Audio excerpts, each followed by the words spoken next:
My beautiful disciples, I am really not the main character. अध्याय 1, सहमति। उफ।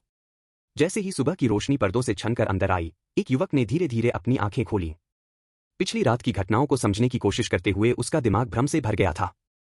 उसने अपना सिर पकड़ लिया और आह भरी। क्या मैंने कल रात कुछ ज्यादा ही पी लिया था? उसकी यादें धुंधली और खंडित थीं, लेकिन उसे यकीन था कि यह केवल हैंगओवर के कारण था। अरे रुको, क्या कल सप्ताह का मध्य नहीं था? उसने माथे पर हाथ फेरते हुए आश्चर्य से कहा। वह कॉलेज के छात्रों को पढ़ाने वाले शिक्षक थे। इसके अलावा उनकी शिफ्ट सुबह जल्दी शुरू होती थी। वह काम पर जाने से पहले कभी शराब नहीं पीते थे। यह उनका एक नियम था जिसे वे कभी नहीं तोड़ते थे, इसलिए उन्हें समझ नहीं आ रहा था कि उन्हें यह सिरदर्द क्यों हो रहा है। क्या उन्होंने सचमुच शराब पी थी? अपरिचित से दिखने वाले बिस्तर पर खुद को ऊपर उठाते हुए एरिन ने कमरे के चारों ओर देखा और पाया कि दीवारें अजीब लग रही थीं और फर्नीचर में एक पुराना, प्राचीन आकर्षण था। उसे अचानक एहसास हुआ कि वह अपने कमरे में नहीं है। जैसे ही उसे पता चला कि वह एक अनजान जगह पर है, जहां के दृश्य और आवाजें अपरिचित हैं, वह घबरा गया। कहीं मैंने नशे में धुत होकर किसी और के घर में घुसपैठ तो नहीं की? अपनी कनपटी मलते हुए एरिन यह याद करने की कोशिश कर रहा था कि वह प्राचीन वास्तुकला वाले इस कमरे में कैसे पहुंच गया। क्या वह नशे की हालत में भटक गया था? उसके मन में कई सवाल उठ रहे थे, लेकिन कोई जवाब नहीं था। जैसे ही उसने उठने की हिम्मत जुटाई, उसके पैरों के नीचे फर्श की चरमराहट की आवाज गूंज उठी। हवा में अगरबत्ती की हल्की सी खुशबू फैली हुई थी, जिससे दिशाहीनता का एहसास और भी बढ़ गया था। मुझे घर जाना है, तैयार होना है और फिर कॉलेज जाना है। मैं अपना शानदार रिकॉर्ड नहीं खो सकता। अभी भी पूरी तरह ठीक न होते हुए वह दरवाजे की ओर चल पड़ा। उसने दरवाजा खोला और कमरे से बाहर निकल गया। जैसे ही वह कमरे से बाहर निकला, उसके चेहरे के भाव बिगड़ गए, मानो उसे लगा जैसे उसके पैरों तले कोई जमीन ही न हो। आह! डर के मारे उसके होंठों से एक चीख निकल गई और वह नीचे गिरने लगा। गिरते समय उसने देखा कि जिस कमरे में वह ठहरा हुआ था, वह बिल्कुल चट्टान के किनारे पर था और उसका निकास एक गहरी खाई की ओर खुलता था। उसकी आंखों में अविश्वास झलक रहा था। उसे समझ नहीं आ रहा था कि क्या सोचे। नशे में धुत होकर वह चट्टान पर कैसे चढ़ गया? चट्टान पर चढ़ना तो दूर, वह उस कमरे में कैसे प्रवेश कर पाया जहां से बाहर निकलने का एकमात्र रास्ता बाहर मौजूद विशाल खाई से अवरुद्ध था? जैसे जैसे वह अंधीन खाई की ओर तेजी से गिरता जा रहा था, उसका मन भ्रम और भय से भर गया था। जैसे ही घबराहट हावी होने लगी, अचानक हवा का एक तेज झोंका उसे घेर लिया। उसे ऐसा लगा जैसे वह किसी चीज पर धीरे से गिर गया हो, लेकिन उसे चोट नहीं लगी। भौहें चढ़ाकर उसने नीचे देखा। हाँ, हा, जैसे ही उसे पता चला कि वह अभी भी जमीन पर नहीं है, उसका अविश्वास और भय और भी बढ़ गया। इसके बजाय वह एक ऐसे पक्षी की पीठ पर खड़ा था जो फुटबॉल के मैदान जितना बड़ा था। उस पक्षी का पूरा शरीर जल रहा था, लेकिन लपटों से उसे कोई नुकसान नहीं हुआ। यह सच नहीं है। यह सच नहीं हो सकता। हाँ, मैं सपना देख रहा हूं। हाँ, यह जरूर एक सपना है, एरन खुद से यही दोहराने लगा। इस जगह के बारे में कुछ भी समझ में नहीं आ रहा था। ऐसा हो ही नहीं सकता था कि इतना विशाल पक्षी पृथ्वी पर बिना खोजे मौजूद हो। उसने अपनी कमर को चुटकी से दबाया, इस विचित्र सपने से जागने की कोशिश करते हुए। आह! दर्द से कराहते हुए उसने कहा। उसे चुटकी का जोरदार झटका लगा था, लेकिन फिर भी वह नहीं जागा। इसी बीच विशालकाय फीनिक्स पक्षी आकाश में उड़ता रहा, मानो वह आकाश का स्वामी हो। फीनिक्स पक्षी आकाश में भव्यता से उड़ रहा था, उसके अग्निमय पंख एरन के चारों ओर एक गर्म चमक बिखेर रहे थे। अविश्वास और उलझन के बावजूद एरन अपनी आंखों के सामने खुल रहे इस अद्भुत दृश्य को नकार नहीं सका। जैसे जैसे वे पहाड़ों, नदियों और हरे भरे जंगलों के ऊपर से उड़ते गए, नीचे का परिदृश्य तेजी से बदलता गया। जैसे ही हवा उसके बालों से गुजरी, एरन का शुरुआती डर धीरे धीरे आश्चर्य और जिज्ञासा में बदलने लगा। वह इस अलौकिक दुनिया की सुंदरता पर मुग्ध हो गया, यह सोचकर कि वास्तविकता से परे ऐसी जगह कैसे अस्तित्व में हो सकती है। उसने ऐसा दृश्य पहले कभी नहीं देखा था। यह एक ऐसा नजारा था जिसकी वह सपने में भी कल्पना नहीं कर सकता था। विशालकाय फीनिक्स के पंख सूर्य की रोशनी में अंगारों की तरह चमक रहे थे, जो शक्ति और भव्यता का एहसास करा रहे थे। एरिन को इस पौराणिक प्राणी से एक अजीब सा जुड़ाव महसूस हुआ, जो उसे सहजता से आकाश में ले जा रहा था। जैसे ही वे बादलों के बीच से गुजरे, एरन के दिमाग में कई सवाल और संभावनाएं उमड़ने लगीं। क्या यह सचमुच एक सपना था? जैसे ही उसने इस बारे में सोचा, उसके सिर में दर्द और भी बढ़ गया। उसने अपना सिर पकड़ लिया और घुटनों के बल गिर पड़ा। उसके दिमाग पर छाया धुंध धीरे धीरे छंटने लगी और उसे कुछ बातें याद आने लगीं। उसे याद आया कि पिछली रात वह सुरक्षित घर लौट आया था। उसने निश्चित रूप से कुछ भी नहीं पिया था और वह किसी चट्टान के पास नहीं था। कल के लेक्चर की तैयारी करने के बाद वह वापस बिस्तर पर चला गया। लेकिन चूंकि उसे नींद नहीं आ रही थी, इसलिए उसने अपना फोन देखना शुरू कर दिया। जब वह सोशल मीडिया पर स्क्रॉल कर रहा था, तो उसकी नजर एक ऐसे विज्ञापन पर पड़ी जिसने उसकी जिज्ञासा जगा दी। यह एक वेब नॉवेल का विज्ञापन था, जिसका सारांश उसे काफी दिलचस्प लगा। चूंकि उसके पास समय था, इसलिए उसने विज्ञापन पर क्लिक किया और उपन्यास को देखने का फैसला किया। उस लिंक पर क्लिक करने से वह एक ऐसी वेबसाइट पर पहुंच गया जिसके बारे में उसने पहले कभी सुना भी नहीं था। पहले ही पृष्ठ पर उनका स्वागत संदेश प्रकाशित किया गया था। सेलेस्टियल नॉवेल्स में आपका स्वागत है। क्या आप दिव्यलोक में प्रवेश करना चाहेंगे? हाँ नहीं।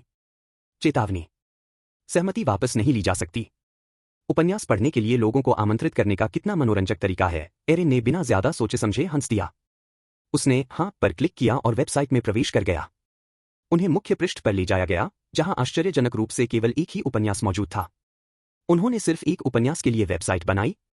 उपन्यास पर क्लिक करते समय वह सोचने लगा और फिर यह देखकर आश्चर्यचकित रह गया कि इस उपन्यास के सभी अध्याय कुछ ही सेकंड पहले अपडेट किए गए थे। अध्याय 2, बुरी समीक्षा। एरिन ने सेलेस्टियल नॉवेल्स वेबसाइट पर उपन्यास का पहला अध्याय पढ़ा। कहानी में अलौकिक तत्व भरे हुए प्रतीत हो रहे थे, ठीक वैसे ही जैसे विशालकाय फीनिक्स की पीठ पर उसका वर्तमान स्वप्न जैसा अनुभव था। आरंभिक संशय के बावजूद एरन उपन्यास में वर्णित सजीव वर्णन और रहस्यमयी दुनिया से मोहित हो गया। लेखक की लेखन शैली इतनी आकर्षक थी कि हर पैराग्राफ के साथ वह उसमें डूबता चला गया। इसके अलावा उपन्यास में वर्णित दुनिया बेहद आकर्षक थी। इसमें पश्चिमी पौराणिक कथाओं के पहलू तो थे ही, साथ ही पूर्वी पौराणिक कथाओं का भी मिश्रण था। एक के बाद एक अध्याय पढ़ते हुए एरन उस अद्भुत कहानी में और गहराई से डूबता चला गया, खुद को उससे अलग कर पाने में असमर्थ।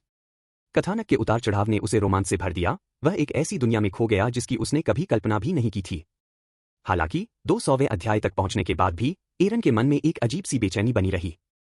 कहानी ने एक ऐसा मोड़ ले लिया था जिससे उसके मन में जवाबों से ज्यादा सवाल उठ रहे थे।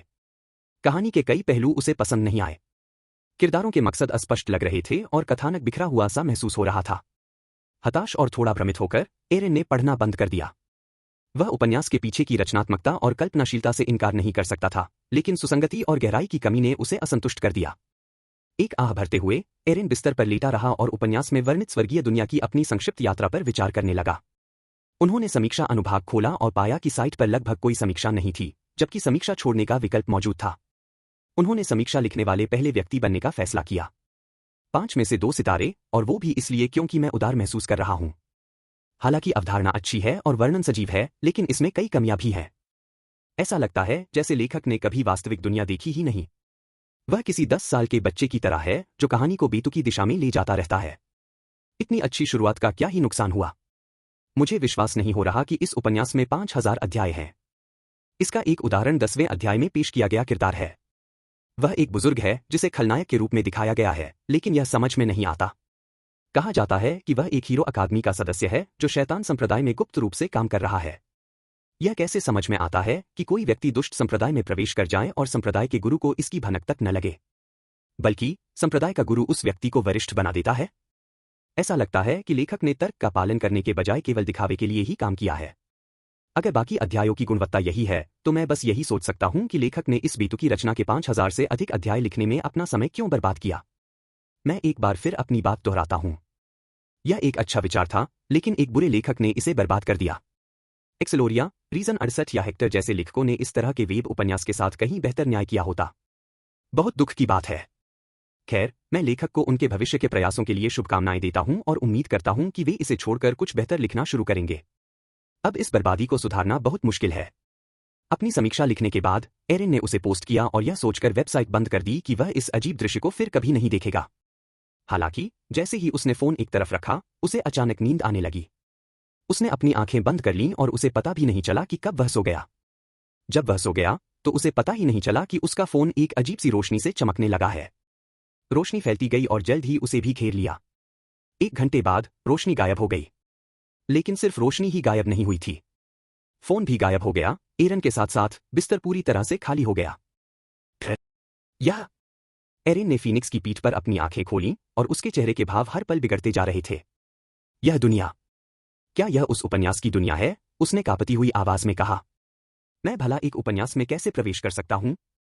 उन्हें पहले कुछ अध्यायों में पढ़ा गया विवरण याद था और यह स्थान उस विवरण से पूरी तरह मेल खाता था। इसमें कोई संदेह नहीं था, बल्कि अब तो उसे यह और भी अविश्वसनीय लग रहा था क्योंकि वह वही देख रहा था जो उसने अब तक केवल पढ़ा था। हालात और भी बदतर हो गए जब उसे पता चला कि चट्टान की चोटी पर बने कमरे में कौन रहता था। सिर्फ वह कमरा ही नहीं, बल्कि पूरी चट्टान ही शैतान संप्रदाय के उस मुखिया की थी जिसके बारे में उसने शिकायत की थी। उसे एक और बात याद आई। जब शैतानी बुजुर्ग का परिचय कराया गया था तब यह भी बताया गया था कि उसके पास एक पौराणिक जानवर भी है जिसे वह अपने वाहन के रूप में इस्तेमाल करता है। और वह जानवर था एक फीनिक्स। उसने फीनिक्स की ओर देखते हुए कहा, यह हो ही नहीं सकता। मैं उपन्यास की दुनिया में कैसे प्रवेश कर सकता हूं, और वह भी हीरो अकादमी के जासूस के रूप में। उपन्यास के 10वें अध्याय में यह भी उल्लेख किया गया था कि केवल गुरु ही फीनिक्स की सवारी कर सकते थे। यदि कोई और उसकी पीठ पर बैठता तो वह पल भर में राख हो जाता। चूंकि वह ठीक था, उसने सबसे बुरी संभावना के बारे में सोचा। वह उस बुजुर्ग के कमरे में था और फीनिक्स उसे बिना चोट पहुंचाए ले जा रहा था। जैसे ही उसने इसके परिणामों के बारे में सोचा, उसके चेहरे पर उदासी छा गई। क्या तुम मुझे उस तालाब के पास ले जा सकते हो? उसने फीनिक्स से पूछा। और उसे आश्चर्य हुआ कि फीनिक्स ने उसकी बात सुन ली। फीनिक्स पक्षी उसे नीचे ले गया और एक ऐसे तालाब के पास उतारा जो खूबसूरत दृश्यों से घिरा हुआ था। एरन फीनिक्स से नीचे कूद गया। हालांकि जमीन पर उतरते ही वह दर्द से कराह उठा। उफ! वह अपना दाहिना पैर पकड़कर जमीन पर गिर पड़ा। कुछ मीटर की ऊंचाई से कूदने मात्र से ही उसके पैर टूट गए और उसे अपनी कमजोरी पर विश्वास नहीं हो रहा था। धरती पर भी वह इतनी ऊंचाई से सुरक्षित रूप से कूद सकता था, लेकिन यहां वह खुद को और भी कमजोर महसूस कर रहा था। बिल्कुल सही। अगर मैं इतना कमजोर हूं तो मैं कभी भी वह एल्डर नहीं बन सकता। एरन ने इस स्थिति में भी आशावादी बने रहने की कोशिश की। अगर वह उपन्यास की दुनिया में गया होता तो वह उस बुजुर्ग के अलावा कोई और बनना पसंद करता, क्योंकि उसके जैसे व्यक्ति के लिए वह मौत का सीधा रास्ता था। फीनिक्स ने एरन की ओर देखा। उसकी आंखों से एक आंसू निकला। वह आंसू एरन की ओर बहकर उसके पैर पर जा गिरा। एक फीनिक्स का आंसू। जैसे ही आंसू की बूंद उसके पैरों पर गिरी, सारा दर्द गायब हो गया। उसकी टूटी हुई हड्डी भी ठीक हो गई, जिससे वह एक बार फिर अपने पैरों पर चलने में सक्षम हो गया। धन्यवाद। उसने फीनिक्स को धन्यवाद दिया, फिर भी वह थोड़ा असमंजस में था। वह तालाब की ओर चल पड़ा। हालांकि उसे लगभग पूरा यकीन था कि वह एल्डर नहीं है, फिर भी वह एक आखिरी बार इसकी पुष्टि करना चाहता था। तालाब के सामने खड़े होकर उसने तालाब में अपनी परछाई को देखा। यह हो ही नहीं सकता। अध्याय 3, मैं मरने वाला हूं। तालाब में अपनी परछाई देखकर एरन को अपनी आंखों पर विश्वास नहीं हुआ। परछाई में दिख रहा चेहरा उसका जाना पहचाना चेहरा नहीं था, बल्कि ऐसा लग रहा था मानो कोई बिल्कुल अजनबी उसे देख रहा हो। बिल्कुल वैसा ही जैसा उपन्यास में वर्णित है। किसी राजसी राजवंश के राजकुमार जैसी बेदाग त्वचा, लंबे बाल, डूबते सूरज की तरह धधकते लाल। एरन ने बुदबुदाते हुए कहा। उसकी उंगलियां अनजाने में उसके लंबे लाल बालों में फिर रही थीं। हालांकि वह शैतान संप्रदाय में एक वरिष्ठ सदस्य थे, लेकिन उनकी उम्र बहुत अधिक नहीं थी। वास्तव में इस दुनिया में वे वास्तविक जीवन की तुलना में और भी छोटे दिखते थे। असल जिंदगी में वे अपने देश में सबसे कम उम्र के ऐसे व्यक्ति थे जिन्हें आईवी लीग विश्वविद्यालय में प्रोफेसर का पद मिला था। वहां कई वर्षों तक काम करने के बाद भी उनकी उम्र अभी केवल 24 वर्ष ही थी। उपन्यास में दिए गए विवरण के अनुसार इस दुनिया में उसकी उम्र केवल 21 वर्ष थी। वह शैतान संप्रदाय का सबसे युवा एल्डर भी था। हालांकि वह इस संप्रदाय का गद्दार था, लेकिन किसी को इसके बारे में पता नहीं था। यह कहना गलत नहीं होगा कि उसने इस संप्रदाय में लगभग सभी को मूर्ख बना दिया था। किसी को भी यह पता नहीं चलने दिया कि वह मिथिकल हीरो अकादमी का जासूस था। उसे उपन्यास में वर्णित उस बुजुर्ग का चेहरा दिखाई दिया जिसकी उसने अपनी समीक्षा में इतनी कड़ी आलोचना की थी। ऐसा लगा मानो स्वर्ग उसे उसी बुजुर्ग के शरीर में भेजकर दंडित कर रहा हो जिसे उसने तर्कहीन कहा था। जैसे ही उसे सच्चाई का एहसास हुआ, उसका दिल तेजी से धड़कने लगा। वह सचमुच उस काल्पनिक दुनिया का हिस्सा बन चुका था जिसके बारे में उसने कुछ ही क्षण पहले पढ़ा था। यह एहसास होते ही उसके रोंगटे खड़े हो गए और वह इस अवास्तविक घटनाक्रम को समझने की कोशिश करने लगा। वह सिर पकड़कर जमीन पर बैठ गया। मैं मरने वाला हूं। इस बार मैं सचमुच मरने वाला हूं। वह बार बार यही दोहराता रहा। उसका दिमाग भयावह विचारों से भर गया था। उसे एक अनजान दुनिया में धकेल दिया गया था। यह सब कुछ समझ से परे था। वह एक प्रतिष्ठित विश्वविद्यालय में प्रोफेसर था। हालांकि उसने कुछ काल्पनिक उपन्यास पढ़े थे, पर वह जानता था कि वे केवल कल्पना मात्र थे। वह केवल विज्ञान में विश्वास करता था, लेकिन उसकी वर्तमान स्थिति को विज्ञान से समझाया नहीं जा सकता था। आकाश की ओर देखते हुए उसने बुदबुदाते हुए कहा, कोई उच्च शक्ति? विज्ञान से परे कुछ। लेकिन मैं ही क्यों? सिर्फ एक समीक्षा के कारण? वह वापस जाना चाहता था, लेकिन उसे यह भी नहीं पता था कि शुरुआत कहां से करे। मुझे वापस कमरे में जाना होगा। वहां कुछ सुराग जरूर होंगे। वह सदमे में था, लेकिन उसने अभी तक उम्मीद नहीं छोड़ी थी। वह दृढ़ निश्चयी था। बिल्कुल सही। हर समस्या का समाधान होता है। वह खड़ा हो गया, उसकी मुट्ठी कस गई। अगर किसी समस्या का कोई समाधान नहीं है, तो इसका मतलब है कि अभी तक समाधान मिला ही नहीं है। वह फीनिक्स की ओर मुड़ा। अब जाकर उसने विशालकाय फीनिक्स को देखा और उसे एहसास हुआ कि यह जीव वास्तव में कितना विशाल था। उन्हें समझ नहीं आ रहा था कि एल्डर ने इस फीनिक्स को कैसे वश में किया था। उन्होंने जो 200 अध्याय पढ़े थे, उनमें इसका कोई स्पष्टीकरण नहीं दिया गया था। उसे बस इतना पता था कि जब से उसका नाम लिया गया, फीनिक्स उसके साथ था। उसे थोड़ा डर भी लग रहा था, उस भयंकर पक्षी के पास जाने के ख्याल से ही उसके पैर कांप रहे थे, जो अपने पंजों के एक ही वार से उसे मार सकता था। उसने गहरी सांस ली। इस शैतान संप्रदाय में यह फीनिक्स ही उसका एकमात्र सहयोगी था। उस कमरे तक पहुंचने का यही एकमात्र रास्ता था, जब तक कि वह पहाड़ पर चढ़ना न चाहे। उसने खुद को शांत करने की कोशिश की। वह नहीं चाहता था कि फीनिक्स को पता चले कि वह उसका स्वामी नहीं बल्कि एक बाहरी व्यक्ति है। वह एक पौराणिक राक्षस के प्रकोप का सामना नहीं करना चाहता था। कुछ हद तक खुद को संभालते हुए वह फीनिक्स की ओर बढ़ा और पहले 10 अध्यायों से इस एल्डर के बारे में जो कुछ भी जानता था, उसका उपयोग करने की कोशिश कर रहा था। वह फीनिक्स के सामने रुका और अपना हाथ आगे बढ़ाया। फीनिक्स ने खुशी से अपना सिर नीचे कर लिया और एरन को उसे थपथपाने दिया। नन्ही धूप, घर लौटने का समय हो गया है। फीनिक्स ने सिर हिलाया। गर्म हवा का एक झोंका एरन को घेर लिया। हवा उसे हवा में ले गई और पौराणिक जानवर की पीठ पर उतरने में उसकी मदद की। फीनिक्स पक्षी बादलों के बीच उड़ते हुए अपने पंख फैलाता है। सूर्य की रोशनी में फीनिक्स के पंख चमकते हैं, जिससे रंगों की एक चकाचौंध भरी श्रृंखला निकलती है जो उनके चारों ओर के आकाश को रंग देती है। जमीन पर कई लोगों ने आकाश में उड़ते हुए सुंदर फीनिक्स पक्षी को देखा। चाहे वह पुरुष हो या महिला, सभी ने फीनिक्स को विस्मय से देखा। एक दिन मैं एल्डर रेन जितनी शक्तिशाली बनूंगी और एक पौराणिक जानवर को भी वश में कर लूंगी, एक युवती ने आकाश की ओर देखते हुए स्तब्धता से कहा। सपने देखते रहो, एक और लड़की हंस पड़ी। तुम्हें क्या लगता है एल्डर रेन कौन है? वो तो शैतानी दाव के ऐसे प्रतिभाशाली व्यक्ति हैं जो हजारों सालों में एक बार ही पैदा होते हैं। उनकी प्रतिभा को देखो और फिर अपनी प्रतिभा को देखो। ये तो आसमान और जमीन की तरह है। काले बालों वाली एक लड़की भी शामिल हो गई, उसकी आंखों में प्रशंसा भरी हुई थी। बिल्कुल सही। एल्डर रेन वाकई अद्भुत हैं। हम उन्हें दूर से ही सराह सकते हैं, लेकिन ज्यादा देर तक नहीं। ज्यादा देर के लिए नहीं। तुम्हारा क्या मतलब है? लड़कियों में से एक ने उलझन में पूछा। क्या तुमने सुना नहीं? कल संप्रदाय की प्रवेश परीक्षा है। पहली लड़की ने जवाब दिया। आमतौर पर किसी वरिष्ठ द्वारा चुने जाने का अवसर तभी मिलता है जब आप मुख्य शिष्य बन जाते हैं, लेकिन प्रवेश परीक्षा अलग है। प्रवेश परीक्षा में शीर्ष 5 प्रदर्शन करने वालों को वरिष्ठ गुरुओं द्वारा चुने जाने का अवसर मिलेगा। यदि एक से अधिक वरिष्ठ गुरु उन्हें चुनते हैं, तो वे यह तय कर सकते हैं कि वे किस वरिष्ठ गुरु के साथ जाना चाहते हैं।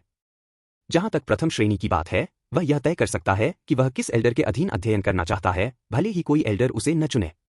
लड़की ने अपने दोस्तों को गर्व से समझाते हुए आगे कहा, एल्डर रेन पिछले साल प्रवेश परीक्षा और पदोन्नति परीक्षा के बाद शामिल हुए थे, इसलिए उन्हें शिष्य चुनने के दोनों अवसर नहीं मिले। लेकिन कल ऐसा नहीं होगा। मैंने सुना है कि सभी वरिष्ठ संप्रदाय प्रवेश परीक्षा में उपस्थित रहेंगे। मुझे उन नए शिष्यों से बहुत ईर्ष्या हो रही है जिन्हें उनका निजी शिष्य बनने का अवसर मिल सकता है। उफ, काश मैं इस साल शामिल हो पाती। मुझे पिछले साल ही क्यों आवेदन करना पड़ा? मैं संप्रदाय छोड़कर दोबारा जुड़ना चाहता हूं ताकि मैं एल्डर रेन का शिष्य बन सकूं। दुर्भाग्य से इसकी अनुमति नहीं है। मेरी प्यारी बहनों, चिंता मत करो। बस एक मुख्य शिष्य बनने के लिए और अधिक मेहनत करो। हमारे पास अभी भी वह अवसर है। हम निश्चित रूप से सफल होंगे। हम हीरो अकादमी के उन कमीनों की तरह आलसी नहीं हो सकते। एल्डर रेन के लिए। एल्डर रेन के लिए। अरे, मुझे अचानक ठंड क्यों लग रही है? एरन की रीढ़ की हड्डी में सिहरन दौड़ गई। उसने चारों ओर देखा, उसे समझ नहीं आ रहा था कि यह अजीब सी अनुभूति क्या है। अध्याय 4, रक्तदानव।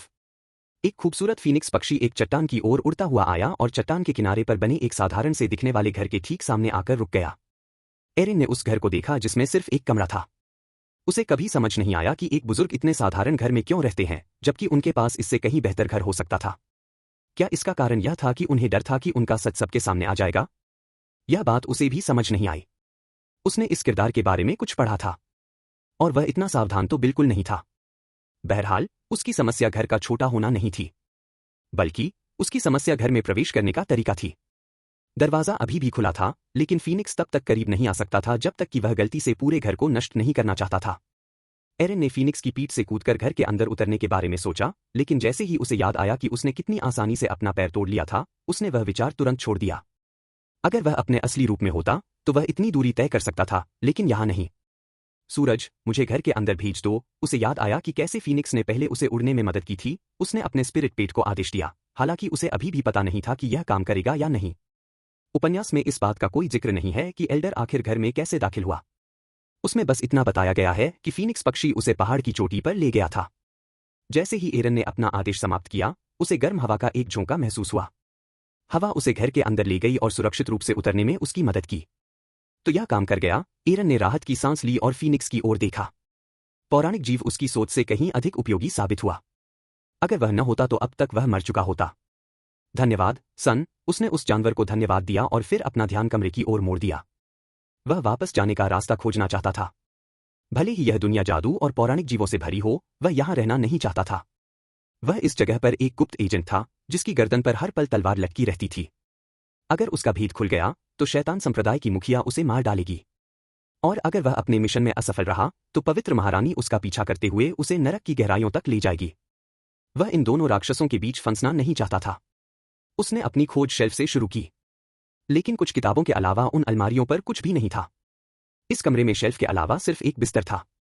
ऐसा लग रहा था मानो रेन एक सादगी प्रिय व्यक्ति हो।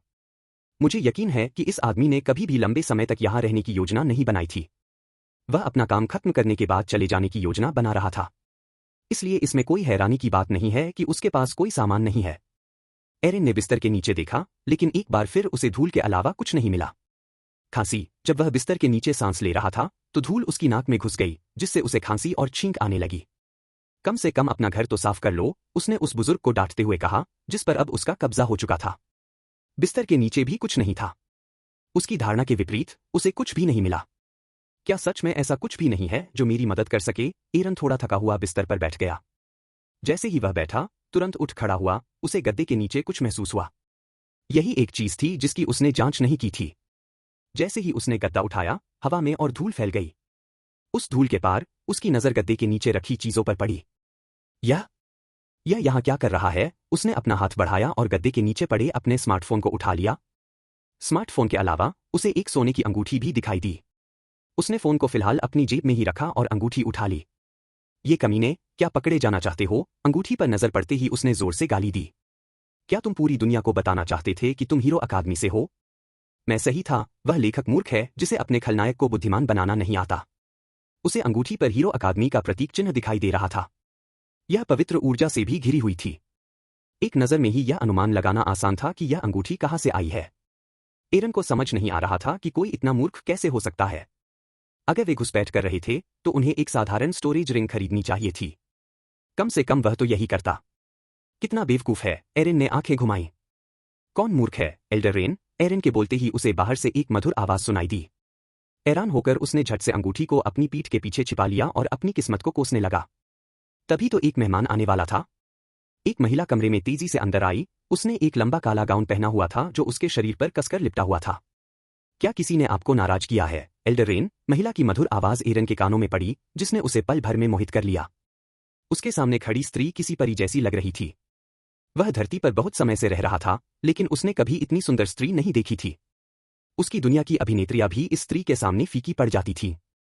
दुर्भाग्यवश उनके पास उस महिला की सुंदरता की सराहना करने का समय नहीं था, क्योंकि उन्हें यह एहसास हो गया था कि वह महिला कौन थी।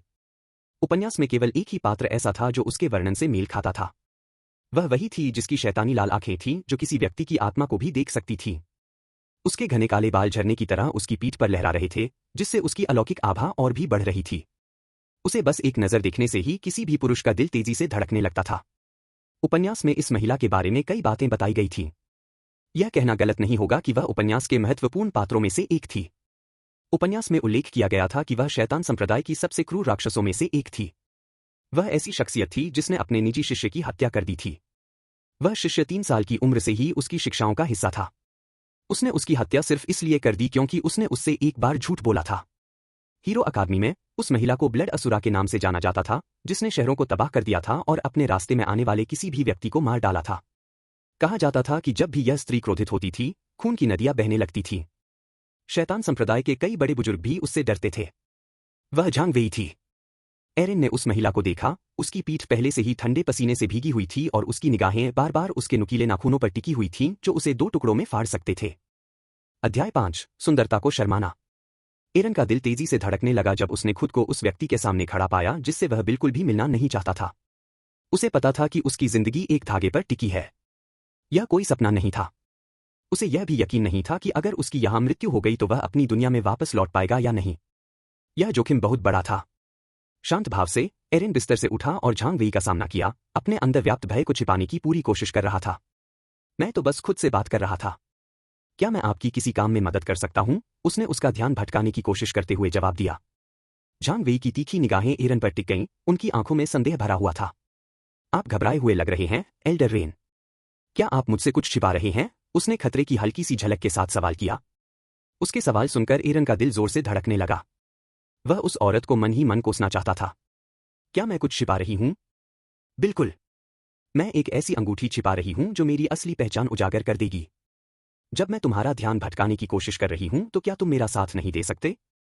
क्या तुम सच में मुझे इतनी बुरी तरह मारना चाहते हो? सौभाग्यवश उसने अपने विचार जोर से नहीं बोले। उसके सामने रक्त असुर खड़ा था, जो पलक झपकने से पहले ही उसे मार सकता था। उसके पीछे हीरो अकादमी की अंगूठी थी और उसकी जेब में उसका फोन था। वह खुद को एक मुश्किल स्थिति में फंसा हुआ महसूस कर रहा था। उसने खुद को शांत करने और बहाना बनाने की कोशिश की, लेकिन जैसे ही वह कुछ समझाने वाला था, उसकी नजर धुंधली होने लगी। उसके सामने एक अर्धपारदर्शी स्क्रीन प्रकट हुई, जिसमें 4 विकल्प प्रदर्शित थे। विकल्प 1, आपने शैतान संप्रदाय के विश्वास को धोखा देकर पाप किया है। झांग वेई के सामने कबूल करें और उसे बताएं कि आप पौराणिक नायक अकादमी द्वारा भेजा गया एक जासूस हैं। इनाम, ब्लैक ड्रैगन स्वॉर्ड, दुर्लभ श्रेणी। विकल्प 2, झांग वेई से कहो कि तुम उसके जैसी खूबसूरत महिला की संगति के आदी नहीं हो। उसे देखकर तुम थोड़ा घबरा गए। पुरस्कार, एक प्रश्न वाउचर। विकल्प 3, एक कदम पीछे हटें और झांग वेई को समझाएं कि सब कुछ ठीक है और वह बस जरूरत से ज्यादा सोच रही है। इनाम, एक अज्ञात अंडा, मध्यम स्तर। विकल्प 4, उसे बताएं कि आप हाल ही में अस्वस्थ महसूस कर रहे हैं और आप सोने ही वाले थे। उसे जाने के लिए कहें ताकि आप आराम कर सकें। इनाम, उपचार की गोली, निम्न स्तर। एरन उस स्क्रीन को घूर रहा था जो मानो अचानक कहीं से प्रकट हो गई हो, उसका दिमाग हैरानी से भरा हुआ था। उन्होंने इस वेब उपन्यास के कई अध्यायों का गहन अध्ययन किया था, फिर भी एल्डर रेन के संदर्भ में ऐसी किसी प्रणाली के अस्तित्व का उल्लेख एक बार भी नहीं किया गया था। जिस अध्याय में एल्डर की मृत्यु हुई, उसमें भी किसी भी प्रणाली का कोई उल्लेख नहीं था। इसके विपरीत, उपन्यास के नायक के पास एक विशिष्ट प्रणाली थी, हालांकि वह उस प्रणाली से काफी अलग थी जो अब एरन के सामने प्रस्तुत हो रही है। उस प्रणाली में मुख्य पात्र के लिए कोई विकल्प या चुनाव नहीं थे। इसके बजाय, यह मुख्य रूप से उसे खोज कार्य सौंपती थी, जो उसकी शक्ति बढ़ाने का एक साधन थे। जैसे जैसे मुख्य पात्र अधिक शक्तिशाली होता गया, सिस्टम में अधिक विकल्प अनलॉक होते गए, जैसे कि वह स्टोर जहां से वह विभिन्न विशेष वस्तुएं खरीद सकता था। वह प्रणाली मुख्य पात्र की सबसे बड़ी सहायक बन गई थी, जिसने उसे सबसे कठिन परिस्थितियों में भी जीवित रहने में सक्षम बनाया था। इसके विपरीत, एरन के सामने जो स्क्रीन प्रकट हुई थी, वह उस सिस्टम से स्पष्ट रूप से भिन्न थी जिससे वह परिचित था। कोई मिशन नहीं था, बल्कि यह एक गाइड जैसा लग रहा था। असफलता के लिए कोई दंड नहीं था, कम से कम उल्लेख तो नहीं किया गया था। साथ ही, सभी विकल्पों के साथ कुछ न कुछ पुरस्कार भी जुड़े हुए थे। क्या तुम मेरी बात सुन रहे हो? एरन के अजीब व्यवहार को देखकर झांग वेई ने भौहें चढ़ा लीं। उसे और भी ज्यादा शक होने लगा और वह एरन के और करीब आ गई। एरन को होश आया और उसने देखा कि झांग वेई उसके करीब आ रहा है। अरे यार, छोड़ो। मैं दूसरा विकल्प ही चुनूंगा। सोचने का समय न होने के कारण उसने दूसरा विकल्प चुन लिया। पीछे हटने के बजाय वह आत्मविश्वास से आगे बढ़ा और झांग वेई से अपनी निगाहें मिला ली। उसकी आंखों में व्याप्त भय और तीव्रता, मानो अनगिनत युद्धों की भयावहता को देख चुकी हो, अधिकांश लोगों को विचलित कर देती। एरन, यद्यपि भयभीत था, फिर भी उसने भय का कोई संकेत नहीं दिखाया। बड़े झांग, आप बिल्कुल सही हैं। मुझे मानना पड़ेगा, मैं घबराया हुआ था, एरन ने उनके बीच की दूरी कम करते हुए स्वीकार किया। झांग वेई चौंक गई, उसके अचानक पास आने से वह थोड़ी अभिभूत हो गई। उसने यह उम्मीद नहीं की थी कि वह इतना करीब आएगा। परिणामस्वरूप, उनके बीच की दूरी धीरे धीरे कम होती गई, यहां तक कि उनके होठों के बीच केवल कुछ सेंटीमीटर का ही फासला रह गया। मैं तुम्हारी वजह से घबराया हुआ था, एरन ने कहा, उसकी आवाज में कमजोरी और प्रशंसा का मिला-जुला भाव था। निकटता से अभिभूत होकर, झांग वेई सहज रूप से पीछे हटना चाहती थी। वह इससे पहले कभी किसी पुरुष के इतने करीब नहीं आई थी। हालांकि, उसने पीछे हटने की इच्छा को दबा लिया, क्योंकि वह डरी हुई दिखना नहीं चाहती थी। इसके बजाय, वह एक जमी हुई मूर्ति की तरह स्थिर खड़ी रही। कमेरी वजह से, वह हकलाते हुए बोली, उसकी गर्म सांसें उसकी त्वचा को छू रही थी। एरन का दिल जोर से धड़कने लगा, उसके भीतर अपरिचित भावनाओं का सैलाब उमड़ आया। यह महिला सचमुच इतनी खूबसूरत थी कि अपने आकर्षण से ही राज्यों को वश में कर सकती थी। उसने तुरंत खुद को संभाला और इस महिला के भीतर छिपे खतरे को याद किया। वह खूबसूरत थी, लेकिन उससे भी बढ़कर, वह खतरनाक थी। हाँ, ये सब तुम्हारी वजह से है, एरन ने स्थिर लेकिन सच्ची भावना से भरी आवाज में दोहराया। तुम्हारे जैसी खूबसूरत स्त्री से मिलना मेरे लिए एक दुर्लभ अनुभव है। तुम्हारी मौजूदगी ने मुझे घबरा दिया है। आशा है तुम मुझे क्षमा कर दोगी। एरन की बातें सुनकर झांग वेई असमंजस में पड़ गई कि क्या जवाब दे। उसके कानों के किनारों पर हल्की सी लाली छा गई। इससे पहले किसी ने भी उससे इस तरह बात नहीं की थी। यहां तक कि उसके अपने संप्रदाय में भी लोग उससे बात करने से डरते थे। फिर भी, इस आदमी ने बेवकूफ़ी मत करो, उसने मुंह फेरते हुए जवाब दिया और अपने लाल गालों को छुपाने की कोशिश की। मजाक करना बंद करो। मैं खूबसूरत नहीं हूं। हालांकि भीतर ही भीतर झांग वेई उसके सच्चे शब्दों को सुनकर अपने दिल में एक हलचल महसूस करने से खुद को रोक नहीं पाई। हालांकि वह अपनी सुंदरता से अवगत थी, लेकिन किसी और से यह सुनना अपने आप में एक नया अनुभव था।